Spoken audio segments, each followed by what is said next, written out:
The Crisis of Islamic Civilization by Ali A. Allawi, Chapter 9, Wealth and Poverty. Civilization and its well-being as well as business prosperity depend on productivity and people's effort in all directions in their own interest and profit. When people no longer do business in order to make a living, and when they cease all gainful activity, the business of civilization slumps and everything decays. Ibn Khaldun, 14th century Muslim philosopher of history. The contrast between Islam's self-image as a historical civilization of fabulous cities, material prosperity, and technical sophistication, and the bleak impoverishment and backwardness of its present economic realities could not have been starker. The arts of commerce and enterprise were honored and celebrated in a religion founded by a prophet who had been a merchant. They centered at first around the mercantile communities of Arabia, long-distance trade, the commercial partnership, the mutual assurance against merchandise losses, even an original form of bill of exchange were all features of Islamic commerce and trade, well before their appearance in medieval Europe.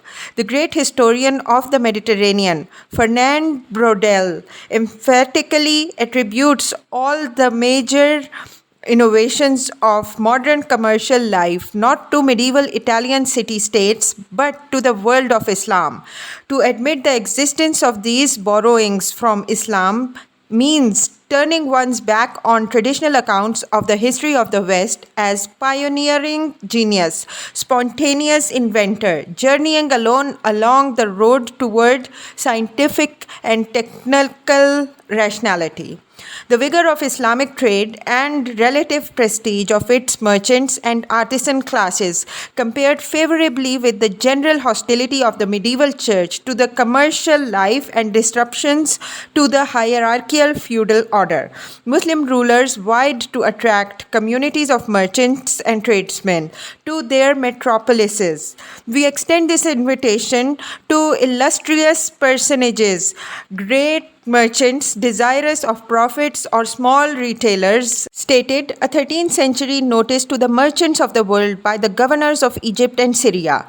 Great trading cities throughout the world of Islam, from Malacca to Surat, from Salonika to Marrakesh, were testimonials to Islam's openness to commercial activity. Long-term sea voyages, huge caravans, one of them led by over 35,000 camels, a vigorous artisan culture built around the craft guilds, all bespoke of an active economic life with many of the same features that would later mark the rise of capitalist enterprise in the West. This whole magnificent panorama began to crumble precipitously within a few centuries of the modern era. European travelers seeking the fabled cities of Islam, Timbuktu, Samarkand, Golconda, found decrepit, filthy cities populated by an impoverished mass of abused people.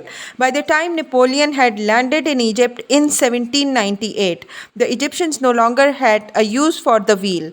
They relied entirely on beasts of burden and animal transport. Islam and economic decline. The relative decline in Muslim living standards has been unrelenting ever since 1798 and perhaps has accelerated in recent times, with hitherto laggard countries such as China and India have forged ahead in the economic race. What used to be reviled as the Hindu rate of growth, a condition that appeared to afflict the centrally planned, over-regulated and slow growth economy of post-independence India, now applies to Muslims. If the oil-producing countries of the Muslim world are taken out of the equation, the decline would be even more pronounced. By some measure, Muslim countries generate only 6% of the world's wealth, while accounting for nearly 22% of its population. However, to jump to the conclusion that somehow Islam is responsible for this laggardness is patently absurd. The geographic spread and variety of countries represented under the rubric Islamic country is simply too broad to allow for a meaningful comparison with other control groups of countries. Muslim and non-Muslim countries in the same geographic zone do not show much variance in terms of their income per capita or of their levels of economic development. Thus, Pakistan's GDP per capita is not too different from that of India. Malaysia's statistics in this regard are in fact better than Thailand's. Turkey outpaces any number of Balkan countries, even in Africa. Majority Muslim countries such as Senegal are as well off or as badly off as their non-Muslim neighbors. The issue is not whether Islam is a factor in the economic growth of the countries. The evidence is clear that in determining the performance of Muslim countries, one must look for the other elements than the fact that they are Muslims. In fact, Muslim countries perform better than non-Muslim countries of the same geographic zone in a wide array of other human developments. For example, the population growth in Indonesia, the largest Muslim country, at 2.6 births per woman is now well below that of the Philippines or India. Female infanticide, that is, selective abortion designed to dispose of female fetuses, is far more prevalent in the growth economies of China and India than in supposedly misogynist world of Islam. Geography and the condition of neighboring countries continue to be far better indicators of a country's economic performance than the religious affiliations of its people.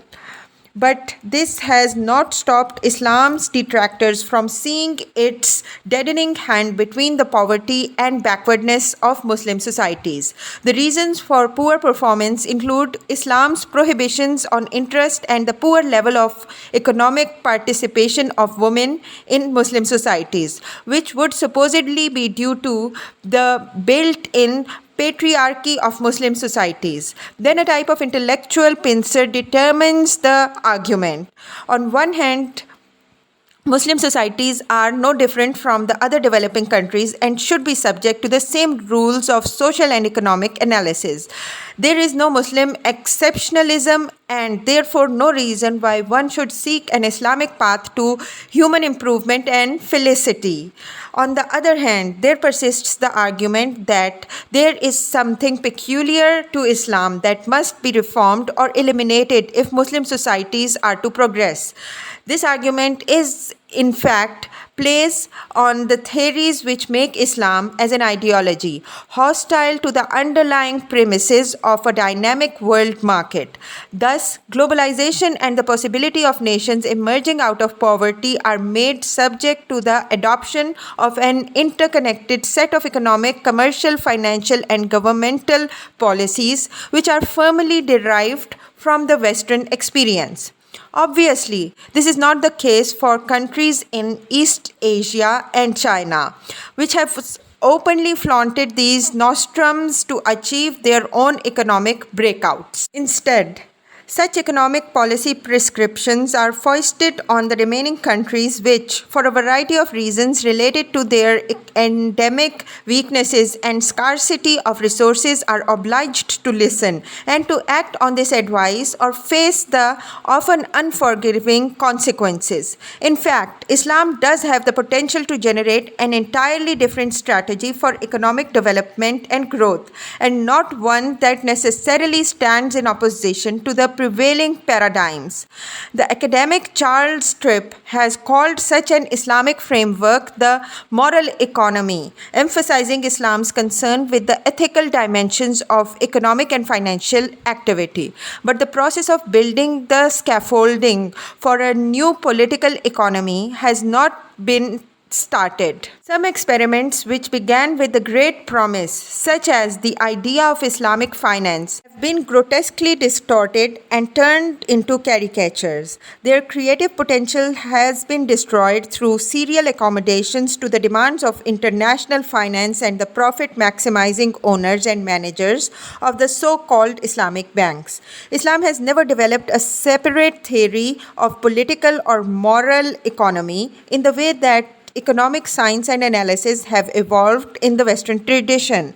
There are few thinkers in Islam who have ever discussed economic matters as a separate discipline. The Western tradition of writing economies from Adam Smith to Malthus, Ricardo, Mill, and into modern times simply has no equivalent in the realm of Islam. Islamic economies are embedded in the broader framework of the jurisprudence of transactions and in the scholasticism of the moral philosophers and theologians of Islam.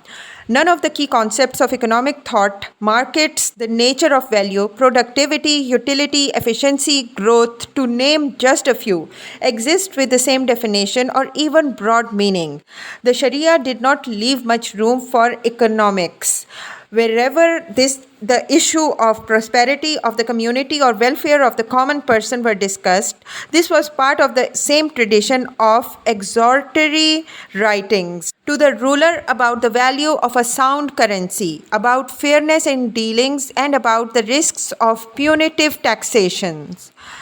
Otherwise, it was assumed that people were ordained to conduct their business affairs and transactions within the bounds of Sharia and its detailed norms concerning the permissible and the lawful in economic conduct and behavior. The moral underpinnings and purposes of economic and trade regulations in the traditional Islamic order were accompanied by a massive legacy of detailed rulings on the fundamentals of economic rights and duties, as well as on the nature and scope of business contracts and commercial dealings. This legacy extended to a detailed and sophisticated treatment of almost all aspects of economic activity, including the permissible role of the ruler as regulator and protector of the public interest, as enforcer of standards and measurements, and as overseer of the public markets.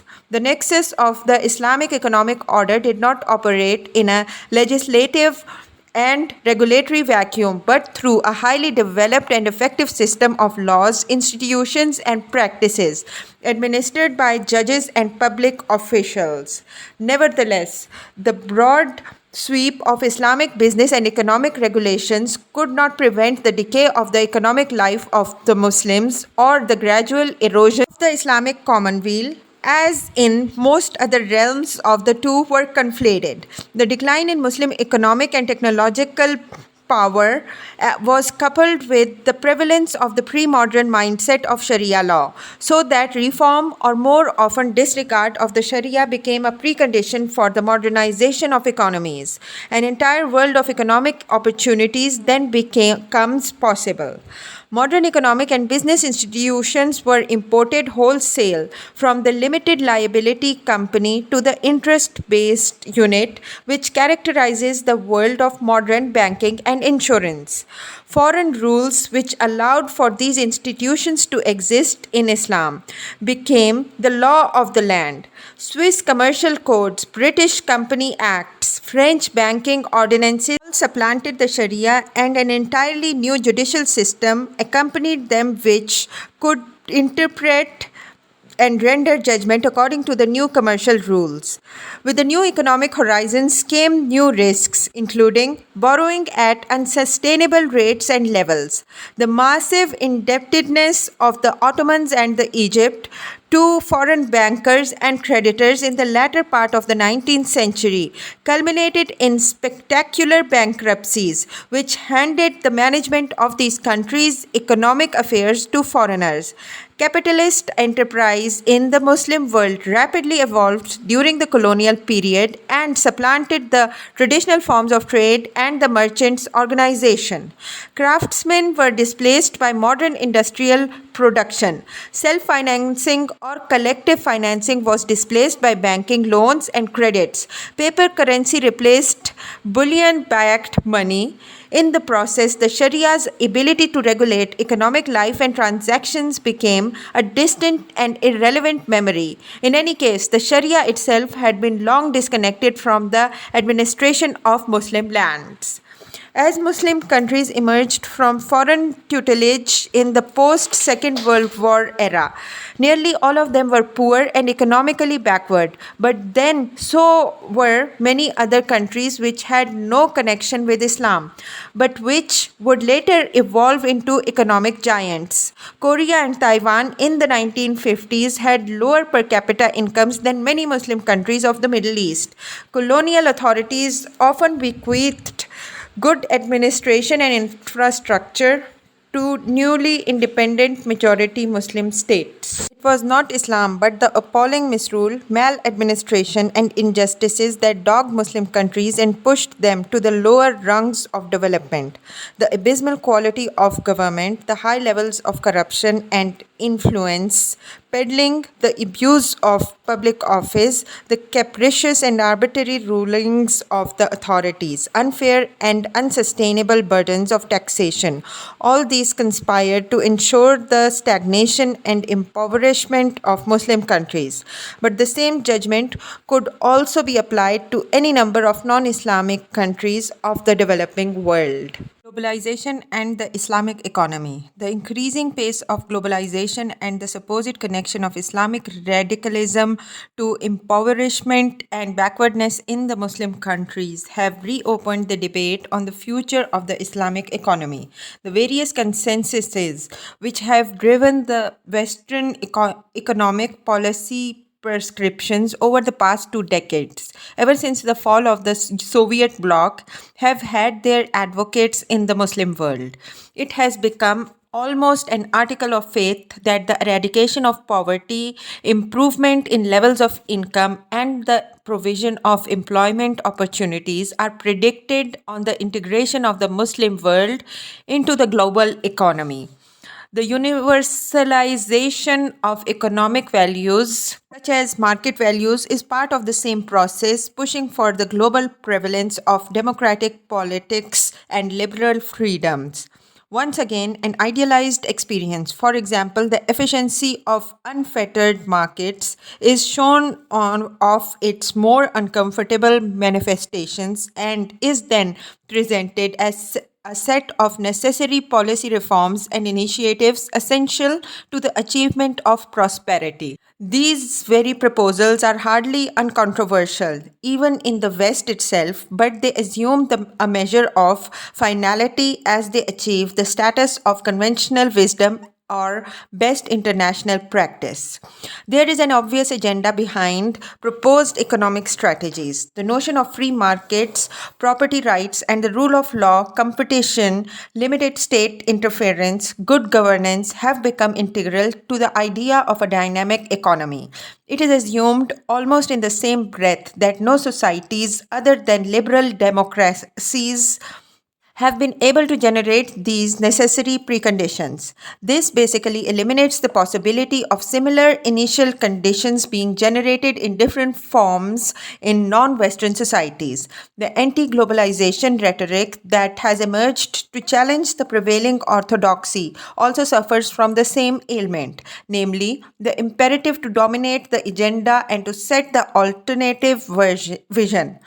Thus, the critics of globalization turn to the evidence of growing inequality, unequal trade relations, financial market turbulence, and panics, powerful but unaccountable transnational corporations, and weakening and decrepit states in order to dam the march of the integrated global economy.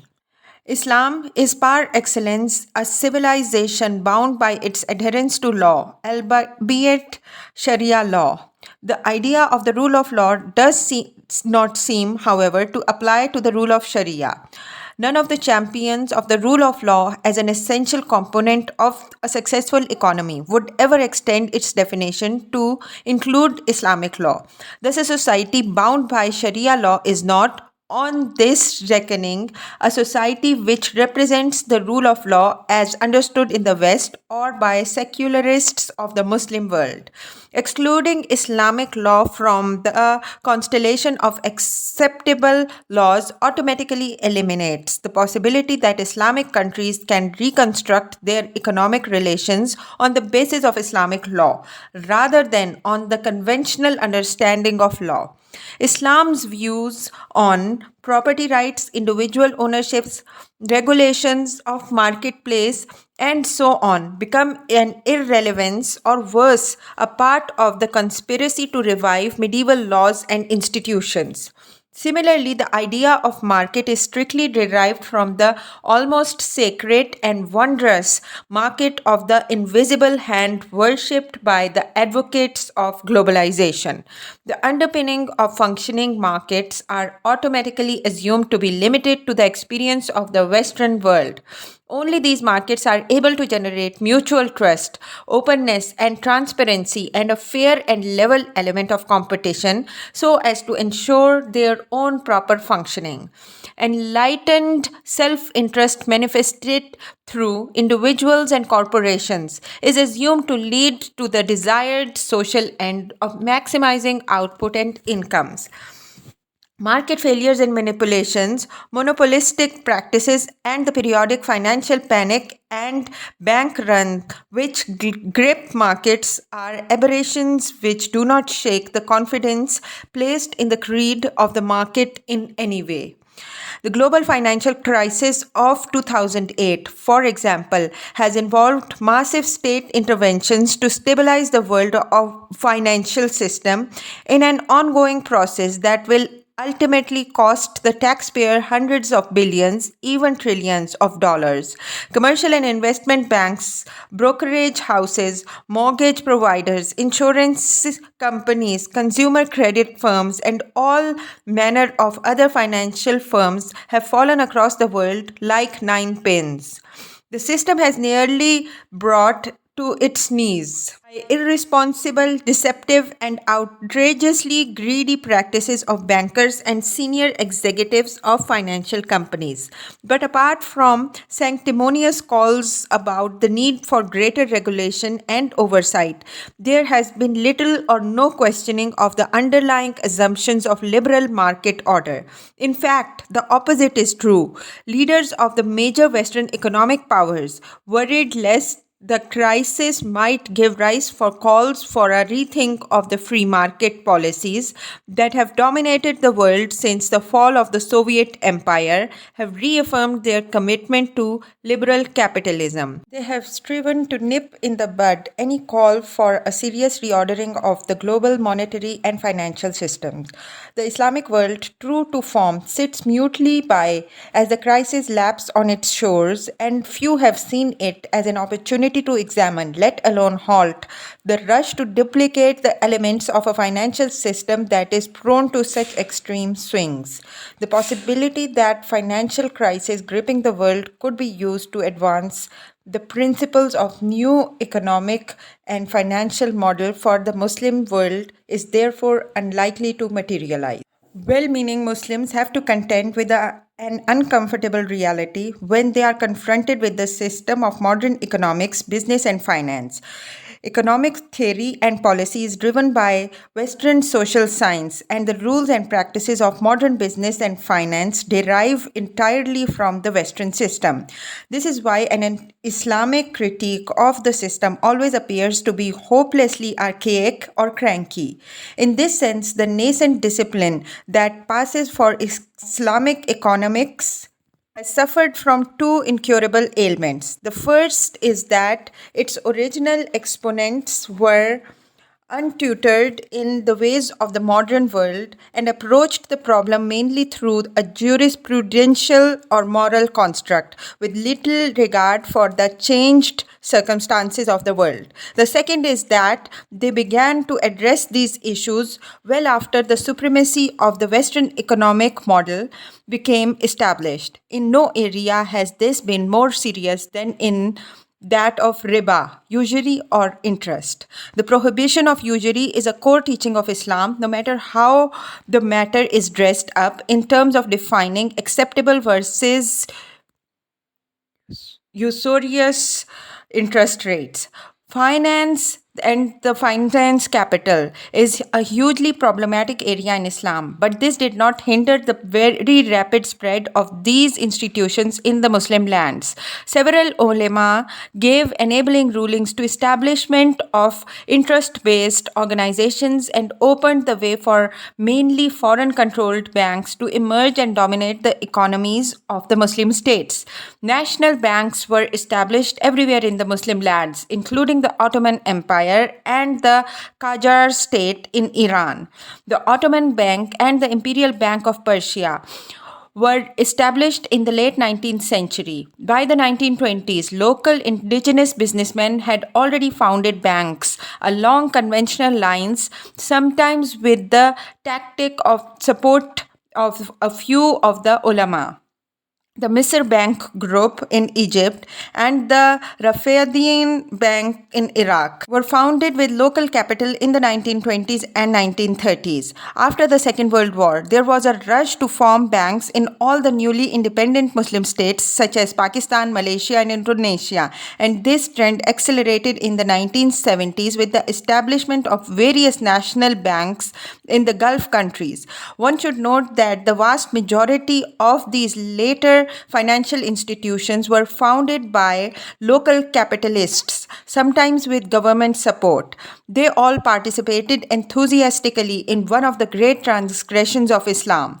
Banking and the formation of banks became the most coveted enterprise in the Middle East throughout the various oil booms. Even now, the youth in the Gulf countries, Saudi Arabia, and in fact, anywhere in the Muslim world seeks out jobs within the banking sector for prestige, income, and security. Islamic banking. The failure of Islamic economies and finance, in spite of the billions that have been poured into various Islamic financing institutions, especially Islamic banks, is symptomatic of the unwillingness to face the issue of the nature of legitimate transactions in the context of Islamic rulings, and of the yawning chasm between them and what passes for Islamic these days.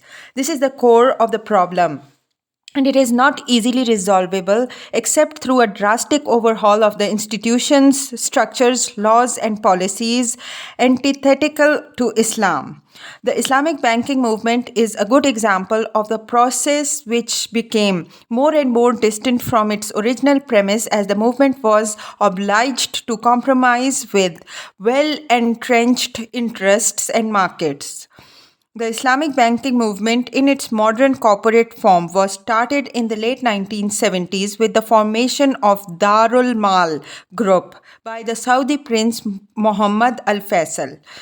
Its main purpose was to soak up the billions of dollars that the pious maintained in interest-free accounts in the conventional banks. These pools of capital were so vast that in the period between 1975 and 1982, a large chunk of the profits of multinational banks, such as Citibank and the HSBC Group, came from the Saudi and Gulf operation. These banks drew huge funds from pious depositors at no cost to these banks in the periods when interest rates reached 20%. Islamic banking was conceived as an alternative or an operation parallel to the Western finance, and from its early days, its main concern was to establish its legitimacy in the West as a complementary financial vehicle, eccentric in style but nevertheless acceptable to the conventional banking world. Such a system could not conceivably evolve into a proponent of legitimate Islamic transactions and finance. There were, and there still are, sometimes at the most senior levels of these institutions, bankers who are cognizant of the dilemma but who are unable to break out of the box. Daily, the task of reforming these institutions becomes more and more remote. There are now a huge number of interlocking mechanisms which appear to have rendered the Islamic banking movement tame enough to be acceptable to the international interest-based financial system. It is now not uncommon to have Islamic banking windows in the major conventional banks or even entire Islamic banks, which are owned by the behemoths of the global finance. In fact, Islamic banking products are seen as major profit earners for the main international banking groups, whose interest in Islam and its moral economy is precisely nil. International Islamic banking conferences and symposia attract hundreds of participants from the major Western institutions. The IMF and the World Bank are frequent co financers with Islamic banks, and the Islamic banking is now taught as a course in many Western universities, including the bastion of global capitalist education, the Harvard Business School. The whole towards mechanism of pricing products and services in Islamic banks is a prolonged exercise in artful delusion.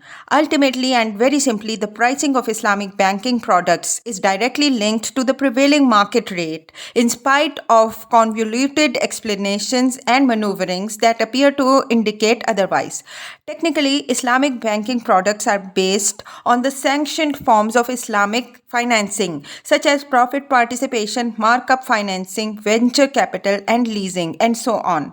Transactions are then presented to the Sharia board, composed of Islamic scholars and worthies, who are then called upon to pass judgment on the permissibility of the deal. The entire system is self-serving and relies on acquiescent boards and elaborate artifices that appear to meet the outer forms of the Sharia with no regard for its inner meaning and purpose. The Islamic finance system now includes the so-called Islamic investment trusts, which invest in stock markets but avoid companies in the liquor and gambling businesses. Most of these are managed by Western or westernized fund managers, completing the iron lock that the global bankers have on the funds of Muslims throughout the world. The irony is that most of the depositors in the Islamic banks are ordinary pious people or institutions such as religious foundations or Hajj funds, and they believe that their funds are now handled by intermediaries who have no connection with the world of interest. Most depositors do not have a clue as to the true disposition of their money, leaving the utilization of these funds to the advantage of the large corporate borrowers and wealthy individuals. At the same time, there has been the usual spate of scandals, misappropriations, and thefts, starting with the gold and commodity fraud, the impossibly poor loan portfolios at some of the larger Islamic banks. The gullibility of the pious depositor has also led to huge losses at pyramid institutions in Egypt and Syria, which claim to be based on the Sharia. An attempt is now afoot to create a money market between Islamic banks to redress their dependence on the Western money and capital markets. However, it is unlikely that this will insulate the economies of Muslim countries from instability and buffeting of international markets. The truth is that these are, at best, palliative measures which do not go to the heart of the problem, namely, the incompatibility of most aspects of modern finance with the teachings of Islam. The genuine reformers within the Islamic banking world are now beginning to recognize that Islamic banking is an oxymoron, and that the entire Islamic banking movement is deeply flawed affair, designed to disguise under an Islamic cover what is considered usurious activity. Most Western institutions deal with Islamic banks from a perspective of advantage and deep cynicism. They scoff at the convoluted mechanisms designed to cover up the effects of using interest-based pricing rules, but they play along for their own ends. Those who work for Islamic banks often have absolutely no interest in maintaining this pretense and forthrightly admit that their banks are only peculiar form of conventional banking institutions. The prospects for an Islamic economic order. There is no doubt that globalization, especially in relation to individual economic rights and freedoms, is antithetical to the fundamental features of an Islamic economic and social order.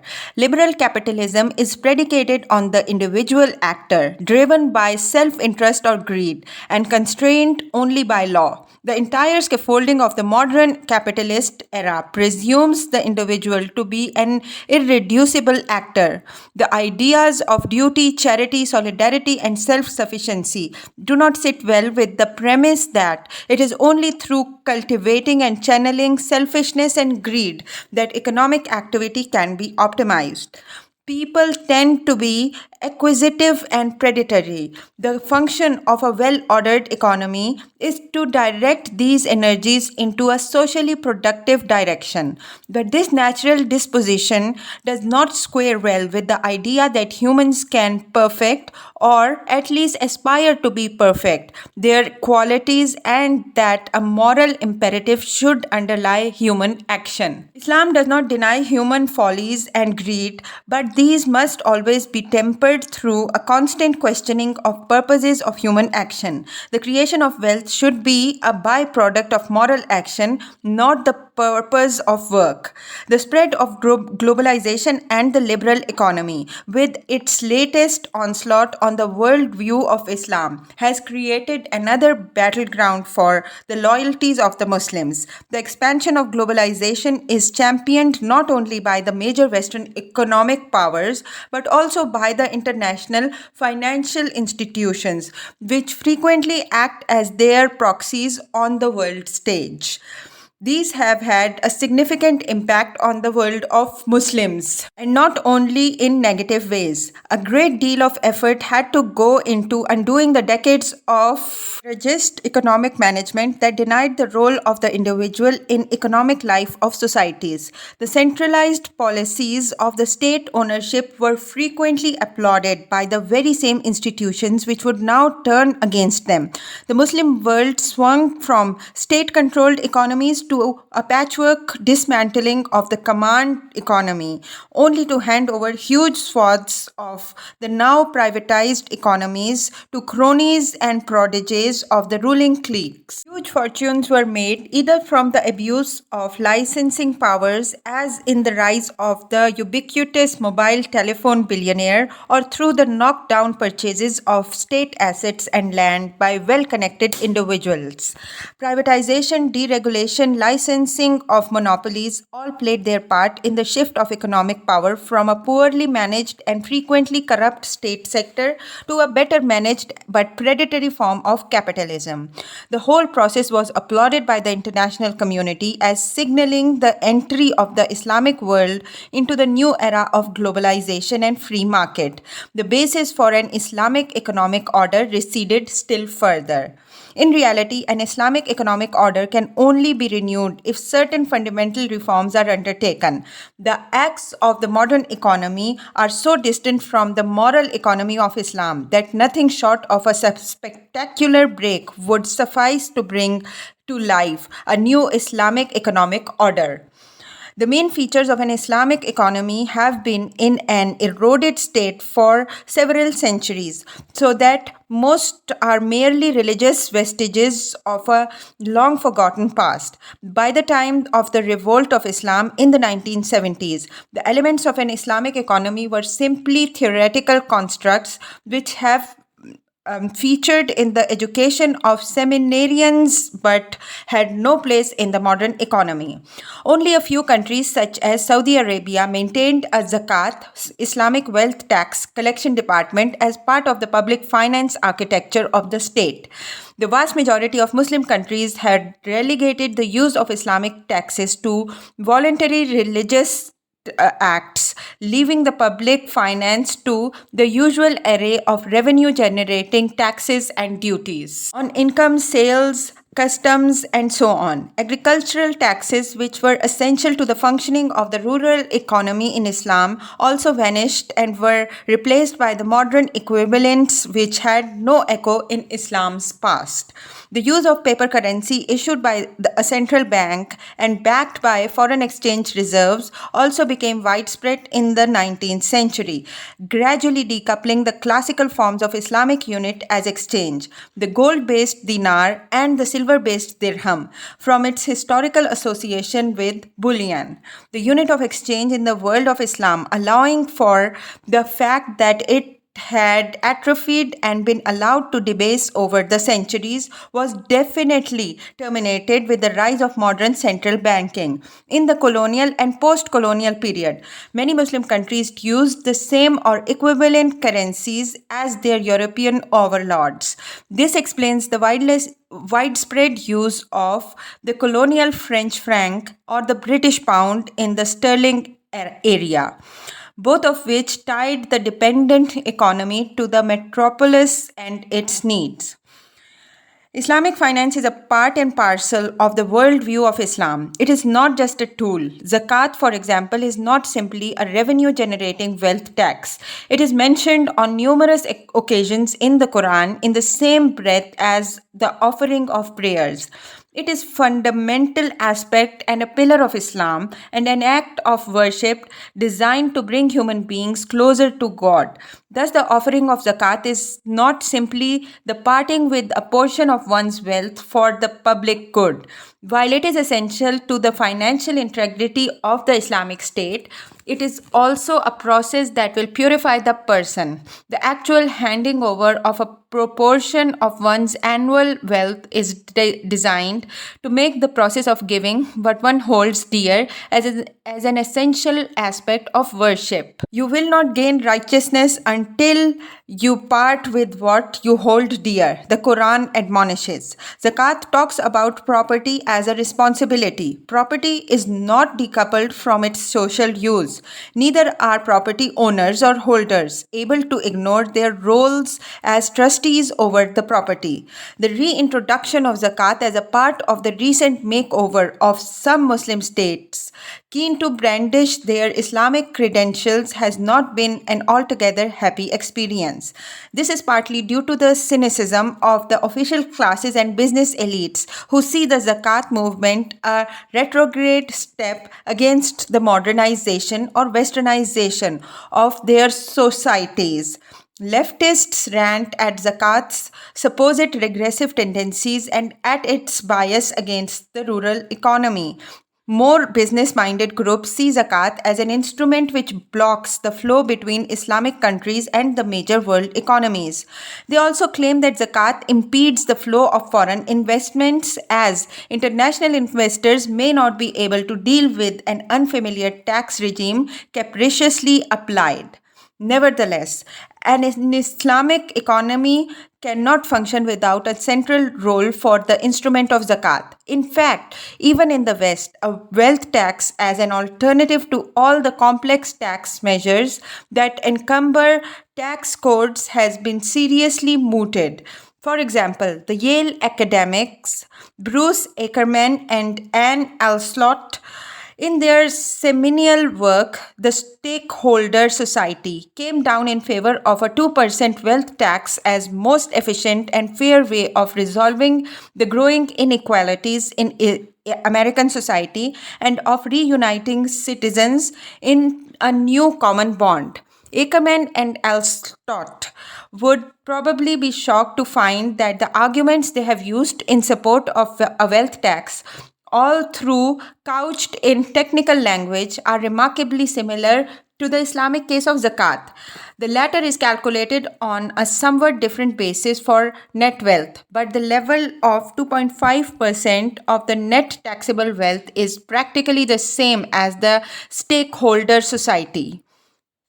Of course, no pious Muslim would relate the necessity for zakat to the efficacy of a new form of wealth tax. However, the acceptability of zakat as a primary element of a new revenue generating and redistributive order might make sense if it is de-Islamicized.